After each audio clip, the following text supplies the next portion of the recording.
ये कहानी Desmond DOS के जीवन की सच्ची कहानी है, जिसमें डेसमंड बिना किसी हथियार के वर्ल्ड वॉर 2 में शामिल हुए थे। द मूवी नगरी प्रस्तुत हैक्सॉ रिज। कहानी की शुरुआत में डेसमंड और हाल नाम के दो भाइयों को दिखाया जाता है, जो अक्सर एक दूसरे से लड़ते रहते हैं। एक दिन ऐसे ही लड़ते वक्त डेसमंड हाल के सर पर पत्थर से बहुत जोर से मारता है, जिसकी वजह से हाल बुरी तरह से घायल हो जाता है। डेसमंड के माता पिता हाल की हालत को लेकर बहुत परेशान है। हाल बेहोश पड़ा हुआ है। जब डेसमंड का गुस्सा शांत होता है, तब उसे अपने किया पर बहुत पछतावा हो रहा होता है। उसे उस वक्त अपने घर की दीवार पर टंगी एक तस्वीर दिखाई देती है, जिस पर बाइबल की एक आज्ञा लिखी होती है, जिसमें लिखा होता है, इंसान को कभी भी हिंसा नहीं करनी चाहिए, उसे कभी किसी दूसरे जीव की जान नहीं लेनी चाहिए। डेसमंड उस आज्ञा के सामने एक फैसला करता है कि आज के बाद वो कभी किसी को नहीं मारेगा। धीरे धीरे 15 साल बीत जाते हैं। डेसमंड अब बड़ा हो चुका है। वो अब भगवान में बहुत भरोसा करता है। वो हर शनिवार को चर्च में जाकर प्रार्थना करता है और वहाँ पर साफ सफाई का काम भी करता है। ऐसे ही एक शनिवार के दिन वो चर्च में साफ सफाई का काम कर रहा होता है, तब वो देखता है रास्ते पर एक लड़के का एक्सीडेंट हुआ है। वो तुरंत उस लड़के के पास आता है। उस लड़के के पैर से बहुत तेज खून बह रहा होता है। डेसमंड उस लड़के को हॉस्पिटल लेकर जाता है। हॉस्पिटल में डेसमंड को डोरिथी नाम की एक नर्स दिखाई देती है। डोरिथी को देखते ही डेसमंड को उससे प्यार हो जाता है। डोरिथी वहाँ पर लोगों का ब्लड लेने का काम करती है। उससे बात करने के लिए डेसमंड भी अपना ब्लड डोनेट करने के लिए जाता है। उससे बातें करता है। डोरिथी उसे बहुत अच्छी लगती है, इसलिए अगले दिन वो वापस हॉस्पिटल में आता है और बहुत ही मजाकिया अंदाज में डोरिथी को प्रपोज करता है। उसके बाद वो दोनों डेट पर भी जाते हैं। धीरे धीरे उनके बीच बहुत गहरी दोस्ती हो जाती है।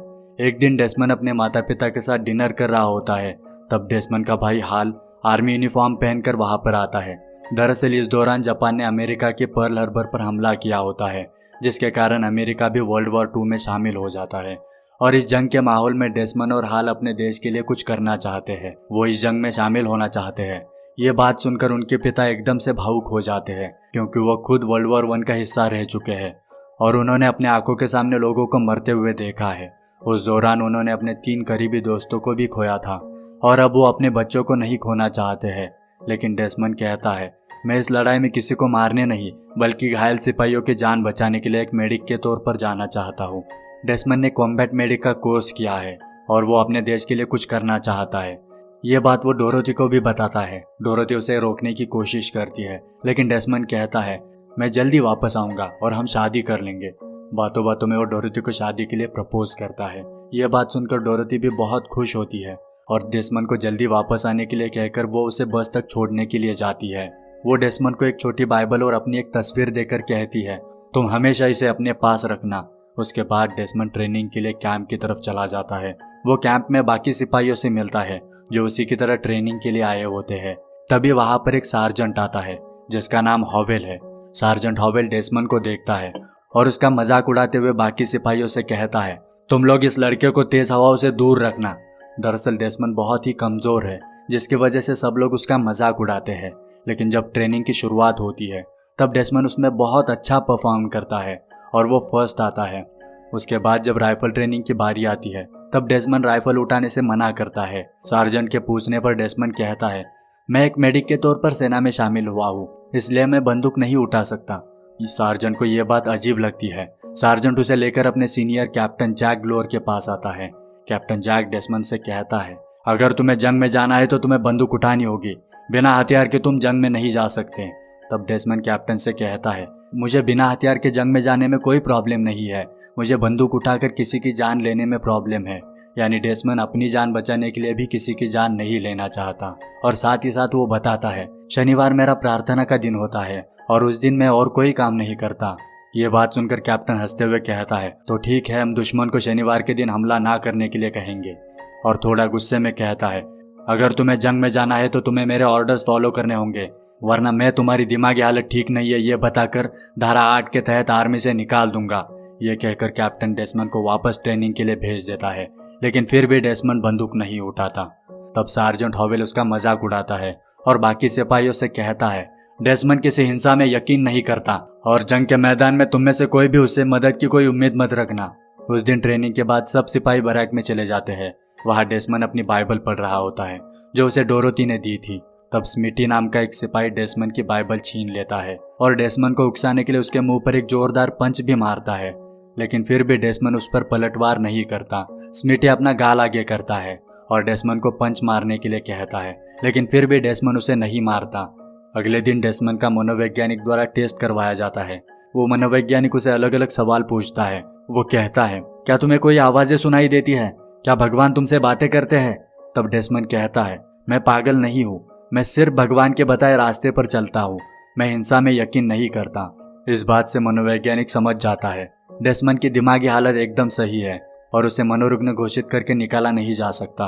लेकिन कैप्टन जैक और सार्जेंट हॉवेल डेसमंड को किसी भी तरह निकालना चाहते हैं, इसलिए वो पनिशमेंट के तौर पर उसे बहुत सारे काम करवाते हैं। उसे टॉर्चर किया जाता है ताकि वो खुद से आर्मी छोड़कर वापस चला जाए, लेकिन वो सब सह लेता है। डेसमंड के साथी सिपाही भी डेसमंड से नफरत करते हैं क्योंकि डेसमंड अपने देश की रक्षा के लिए बंदूक उठाकर लड़ना नहीं चाहता। इसलिए रात में जब वो सोया होता है तब अंधेरे में कुछ सिपाही डेसमंड को बुरी तरह से पीटते हैं। जब लाइट जलाई जाती है तब डेसमंड खून से लथपथ होता है, उसका बिस्तर खून से सना होता है।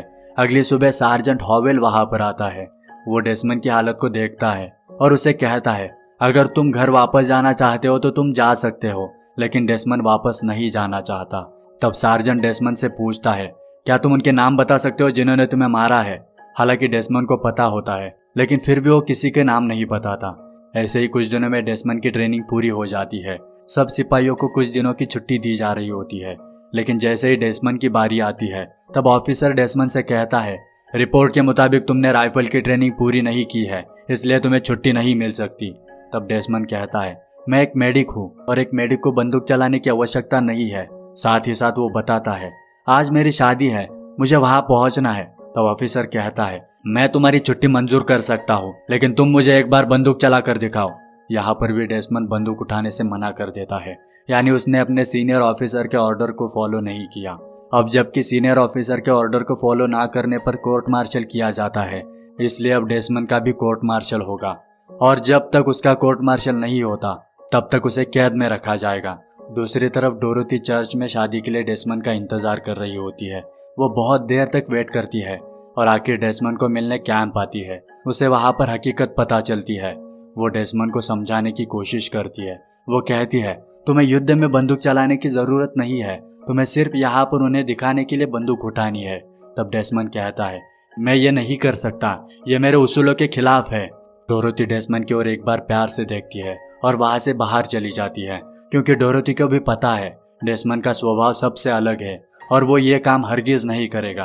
डोरोथी बाहर जाकर डेसमंड के पिता को कॉल करके सब कुछ बता देती है। वो कहती है, डेसमंड ने सीनियर के ऑर्डर्स को फॉलो नहीं किया, इसलिए डेसमंड को कोर्ट मार्शल के लिए ले जाने वाले हैं और मुझे पता है डेसमंड वहां पर भी बंदूक उठाने के ऑर्डर को फॉलो नहीं करेगा और आखिर में उसे जेल भेजा जाएगा। यह बात सुनकर डेसमंड के पिता अपना पुराना आर्मी यूनिफॉर्म पहनकर ब्रिगेडियर से मिलने जाते हैं। दरअसल डेसमंड के पिता वर्ल्ड वॉर 1 के वक्त ब्रिगेडियर के साथ जंग में गए थे, तब से वो एक दूसरे को जानते हैं। ब्रिगेडियर उनकी पूरी बात सुनने के बाद एक लेटर लिख कर देता है। दूसरी तरफ डेसमंड को कोर्ट मार्शल के लिए ले जाया जाता है। वहां पर डेसमंड पर लगाए आरोप बताए जाते हैं। डेसमंड ने अपने सीनियर के ऑर्डर्स फॉलो नहीं किए। तब डेसमंड को ऑफिसर द्वारा पूछा जाता है, क्या आपने ऐसा किया है? डेसमंड कहता है, जी हाँ, मैंने ऐसा किया है, क्योंकि मैं एक मेडिक के तौर पर सेना के साथ जा रहा हूँ, इसलिए मैंने इस ऑर्डर को फॉलो नहीं किया। अब ऑफिसर अपना फैसला सुनाने वाला होता है, लेकिन उससे पहले डेसमंड के पिता ब्रिगेडियर का लेटर लेकर वहां पर पहुंच जाते हैं। ऑफिसर उस लेटर को पढ़ता है, जिसमें लिखा होता है, मेडिक को बिना हथियार के जंग में जाने का अधिकार है और हथियार उठाने के लिए उन्हें मजबूर नहीं किया जा सकता। उसके बाद डेसमंड पर लगाए आरोप वापस लिए जाते हैं और डेसमंड को बिना हथियार के जंग में जाने की अनुमति मिल जाती है। छुट्टी के दौरान डेसमंड और डोरोथी शादी कर लेते हैं और आखिर डेसमंड जंग पर जाने के लिए निकलता है। पूरी बटालियन जंग के मैदान की तरफ पहुंच जाती है। वहां पर बहुत सारे जख्मी सिपाही होते हैं और साथ ही कुछ गाड़ियां मृत सिपाहियों के शरीर वापस ले जा रही होती है। यहाँ से ऊपर की तरफ हैक्शॉ रिज है और वहीं पर जापान के साथ अमेरिका की लड़ाई चल रही है। हैक्शॉ रिज से कुछ दूरी पर ओकिनावा पोस्ट है, जो अभी जापान के पास है। इस जंग को जीतने के लिए इन्हें वो पोस्ट हासिल करनी है। वहाँ जो सिपाही पहले से मौजूद थे वो इन्हें बताते हैं, अब तक हम 6 बार हमला कर चुके हैं और कल हमें वापस हमले के लिए जाना है। अगले दिन सब सिपाही जंग में शामिल होने के लिए ऊपर चढ़ते हैं। दोनों तरफ से गोलियां चलने लगती है। जंग के मैदान में हर तरफ मृत सिपाहियों की लाशें पड़ी होती है। वहां पर मौत का मंजर होता है, चारों तरफ से गोलियां चल रही होती है। जब वो आगे बढ़ रहे होते हैं तभी डेसमंड देखता है एक जापानी सिपाही पीछे से आकर अपने एक साथी पर चाकू से हमला करने वाला है। तब डेसमंड उस जापानी सिपाही को पकड़कर नीचे गिरा देता है। तभी वो सिपाही जिस पर वो जापानीज हमला करने वाला था वो पीछे मुड़कर उस जापानीज को मार देता है। डेसमंड ने जिस सिपाही की जान बचाई है उसका नाम स्मिटी है। ये वही स्मिटी है जिसने ट्रेनिंग के दौरान डेसमंड की बाइबल छीन ली थी, साथ ही उसके चेहरे पर पंच भी मारा था और पलटवार ना करने पर डेसमंड को कायर कहा था। लेकिन इस जंग के मैदान में डेसमंड ही वो अकेला सिपाही था जो बिना किसी हथियार के जंग में शामिल हुआ था और किसी की जान लेने के बजाय वो जख्मी सिपाहियों की जान बचाने में लगा है। वो हर उस जख्मी सिपाही को इलाज के लिए भेजता है जिसकी सांसें चल रही है। भले ही उस सिपाही की बचने की उम्मीद ना हो, फिर भी डेसमंड उसे इलाज के लिए भेज रहा होता है। शाम होते होते वो वहाँ की एक पोस्ट लेने में कामयाब होते हैं। शाम होने की वजह से अब लड़ाई रुक जाती है, लेकिन अभी भी खतरा टला नहीं है। जापानीज कभी भी हमला कर सकते हैं। रात के वक्त सभी सिपाही आराम कर रहे होते हैं, लेकिन डेसमंड और स्मिटी की गार्ड की ड्यूटी लगी है। डेसमंड और स्मिटी बातें कर रहे होते हैं। उस वक्त ट्रेनिंग के दौरान बुरे बर्ताव के लिए स्मिटी डेसमंड से माफी भी मांगता है। अगले दिन सुबह होते ही बहुत सारे जापानीज सुरंगों से निकलकर हमला करते हैं। दरअसल जापानीज ने जंग के लिए वहां पर सुरंगें बनवाई होती है। इस बार जापानी सिपाही तादाद में बहुत ज्यादा होते हैं। ये देखकर कैप्टन जैक हवाई हमला करवाने के लिए कहते हैं और हवाई हमले से बचने के लिए अपने सिपाहियों को पीछे हटने के लिए कहते हैं। लेकिन हवाई हमला आने तक उनके बहुत सारे सिपाही घायल हो जाते हैं, जिसमें स्मिटी को भी गोली लग जाती है। लेकिन डेसमंड वहीं पर होता है। वो तुरंत स्मिटी को अपने कंधों पर उठा लेता है और दुश्मन की गोलियों से बचते हुए रिज की तरफ ले आता है। अब हवाई हमले की भी शुरुआत होती है। बचे हुए अमेरिकन सिपाही हवाई हमले से बचते हुए रिज से नीचे उतर जाते हैं और वहां से थोड़ी दूरी पर बने कैंप की तरफ जाने लगते हैं। रिज से उतरते ही कैप्टन जैक तुरंत एक जीप लेकर हवाई हमला रोकने के लिए चले जाते हैं, क्योंकि अभी भी उनके बहुत सारे घायल सिपाही रिज के ऊपर फंसे हुए हैं। डेसमंड भी अभी तक ऊपर है। हवाई हमले से बचने के लिए रिज से नीचे उतरने के बजाय वो जख्मी सिपाहियों को बचाने में लगा हुआ है। डेसमंड एक जख्मी सिपाही को रिज की तरफ लेकर आता है। वो उस सिपाही को नीचे भेजना चाहता है, लेकिन उसकी मदद के लिए वहां पर कोई भी मौजूद नहीं है। सब सिपाही कैंप की तरफ जा चुके हैं। तब उसे वहां पर एक रस्सी दिखाई देती है। वो उस रस्सी से उस जख्मी सिपाही को बांध देता है और धीरे धीरे नीचे छोड़ने लगता है। नीचे अभी भी 2 सिपाही मौजूद है जिनकी वहां पर गार्ड की ड्यूटी लगी है। वो दोनों उस जख्मी सिपाही को देखकर नीचे उतार लेते हैं और उसे इलाज के लिए कैंप की तरफ ले जाने लगते हैं। तब ऊपर से डेसमंड और एक जख्मी सिपाही को नीचे भेज देता है। दूसरी तरफ कैप्टन जैक हवाई हमला रोकने के लिए पहुंच जाते हैं। ऊपर डेसमंड जख्मी सिपाहियों को बचा रहा होता है। तब हवाई हमला रुक जाता है। हवाई हमला रुकते ही जापानी सिपाही आगे बढ़ने लगते हैं और इनके जख्मी सिपाहियों को ढूंढकर मारने लगते हैं। डेसमंड जापानी सिपाहियों से छुपते हुए आगे बढ़ रहा होता है। तभी एक जख्मी सिपाही डेसमंड को मदद के लिए बुलाता है। डेसमंड उसके पास जाता है, लेकिन जापानीज भी उसी तरफ आ रहे होते हैं। ये देखकर वो उस सिपाही से कहता है, तुम्हें मुझ पर भरोसा करना होगा, मैं तुम्हें बचा लूंगा। और डेसमंड उस सिपाही को मिट्टी में ढक देता है और खुद अपने ऊपर एक डेड बॉडी लेकर लेट जाता है। जापानीज वहां पर आते हैं। वो हर डेड बॉडी पर बंदूक पर लगे चाकू से वार कर रहे होते हैं। उनमें से एक सिपाही डेसमंड पर भी वार करता है, लेकिन चाकू डेसमंड के ऊपर पड़े डेड बॉडी में लग जाता है। जापानीज के वहां से चले जाने के बाद डेसमंड उस सिपाही को मिट्टी से निकालता है, रिज की तरफ ले आता है। उसे नीचे भेजकर डेसमंड वापस चला जाता है। डेसमंड छुपता हुआ आगे बढ़ रहा होता है, लेकिन जापानीज उसे देख लेते हैं और उस पर गोलियां चलाने लगते हैं। तब डेसमंड को वहां पर एक सुरंग दिखाई देती है। वो उसके अंदर चला जाता है। जापानीज उसे ढूंढते हुए वहां पर आते हैं और उस सुरंग के अंदर एक बम डाल देते हैं। बम को देखकर डेसमंड अंदर की ओर भाग जाता है और बम के धमाके से बच जाता है। आगे जाकर डेसमंड को सुरंग के अंदर एक जख्मी जापानीज सिपाही दिखाई देता है। वो सिपाही डेसमंड को देखकर डर जाता है, लेकिन डेसमंड उसे शांत करता है और उसे मॉर्फिन का इंजेक्शन लगाकर उसका इलाज करता है। उसके बाद डेसमंड उस सुरंग से बाहर निकलने का रास्ता ढूंढने लगता है। थोड़ी ही देर में अंधेरा हो जाता है। डेसमंड वहां से बाहर निकलकर अंधेरे में जख्मी सिपाहियों को ढूंढने लगता है। जापानीज अभी भी वहां पर मौजूद है, इसलिए डेसमंड छुपते हुए आगे बढ़ रहा होता है। तभी डेसमंड की आहट पाकर एक जख्मी सिपाही आवाज की तरफ गोलियां चलाने लगता है, क्योंकि उस सिपाही की आंख में मिट्टी जाने की वजह से उसे कुछ दिखाई नहीं दे रहा होता है। डेसमंड उन गोलियों से बचते हुए तुरंत उस जख्मी सिपाही के पास जाकर उसे शांत करता है, लेकिन गोलियों की आवाज सुनकर जापानीज भी उस तरफ आने लगते हैं। डेसमंड उन जापानीज के आने से पहले ही उस जख्मी सिपाही को लेकर रिज की तरफ आता है और उसे रिज से नीचे छोड़कर वापस अंदर चला जाता है। इसी तरह वो पूरी रात जख्मी सिपाहियों को नीचे भेजता रहा और हर सिपाही के बाद भगवान से प्रार्थना करता, बस एक और सिपाही को बचाने में मेरी मदद करो। उसके हाथ छिल चुके थे, वो बहुत थक चुका था, फिर भी वो सिपाहियों को नीचे भेज रहा था। इसी तरह सुबह हो जाती है। डेसमंड अभी तक सिपाहियों को बचाने में लगा हुआ है। तभी डेसमंड को सार्जेंट हॉवेल और एक सिपाही दोनों जख्मी हालत में दिखाई देते हैं। डेसमंड उनकी तरफ आता है और वो सार्जेंट हॉवेल को मॉर्फिन का इंजेक्शन लगाकर वहीं पर रुकने के लिए कहता है और दूसरे जख्मी सिपाही को कंधे पर उठाकर रिज की तरफ आता है। उसे नीचे छोड़ने के बाद डेसमंड वापस सार्जेंट हॉवेल को बचाने के लिए चला जाता है। नीचे की तरफ कैंप में कैप्टन जैक जख्मी सिपाहियों को देखने के लिए आता है और वहां पर इतने सारे घायल सिपाहियों को देखकर कैप्टन को हैरानी होती है। उसे वहां पर पता चलता है पूरी रात ऊपर से कोई जख्मी सिपाहियों को नीचे भेज रहा है। यहाँ तक कि उसने जापानी सिपाहियों को भी इलाज के लिए नीचे भेजा था, लेकिन वो जापानी सिपाही बच नहीं पाए। तब कैप्टन जैक एक जख्मी सिपाही को पूछता है, तुम्हें नीचे किसने भेजा? वो जख्मी सिपाही कहता है, डेसमंड डॉस ने।